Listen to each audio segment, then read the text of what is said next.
எல்லாருக்கும் வணக்கம். இன்றைக்கி வந்து சுரபி முத்திரையை பற்றி பார்ப்போம். இந்த சுரபி முத்திரை அப்படிங்கிறது எதுக்கெலாம் வந்து நமக்கு பலனளிக்கும் பார்த்திங்கன்னா, முக்கியமாக உடலில் வந்து வாதம், பித்தம், கபம் மூணுமே வந்து சமன்படுத்தி வச்சுக்கும். அது மட்டும் இல்லாமல் இப்போ வந்து நோய்கள் வர்றதுக்கு வர முக்கியமான காரணம் என்னென்னு பார்த்திங்கன்னா, மனசில் இருக்கிற ஒரு கவலையும், ஒரு படபடப்பு, ஒரு டென்ஷனு, அதே மாதிரி வேலையில் இருக்கிற பலுகள், இந்த மாதிரி விஷயங்கள்லாம் அதனால தான் நோய் வர்றதுக்கே முக்கியமான காரணம். ஸோ அந்த மனசை வந்து ரொம்ப அமைதிப்படுத்தி வைக்கிறது இந்த சுரபி முத்திரை. அது மட்டும் இல்லாமல் உடலில் நோய் வராமலும் காத்துக்கும்.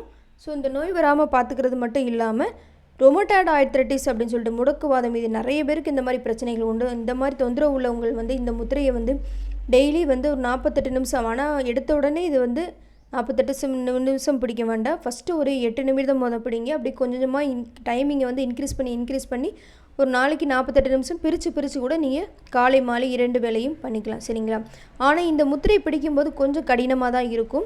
ஸோ எப்படி பிடிக்கிறதுன்னு சொல்கிறேன், நல்லா கவனித்து கேட்டுக்குங்க.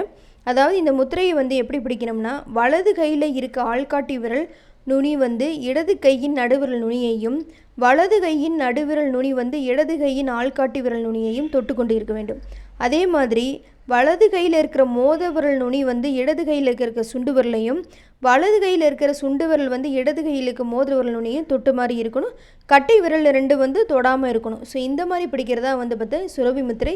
ஸோ இதை நல்லா கவனித்து படத்தையும் பிக்சரையும் பார்த்துக்கோங்க. ஸோ பார்த்துட்டு அதுக்கு தகுந்த மாதிரி கரெக்டாக இந்த முத்திரை பிடிங்க. ஃபஸ்ட்டு பிடிக்கும்போது கொஞ்சம் கடினமாக இருக்கும், ஆனால் பிடிக்க உங்களுக்கு சுலபமாயிடும், சரிங்களா? ஸோ இந்த வீடியோ பிடிச்சிருந்தால் லைக் பண்ணுங்கள், ஷேர் பண்ணுங்கள், சப்ஸ்கிரைப் பண்ணுங்கள். நன்றி, வணக்கம்.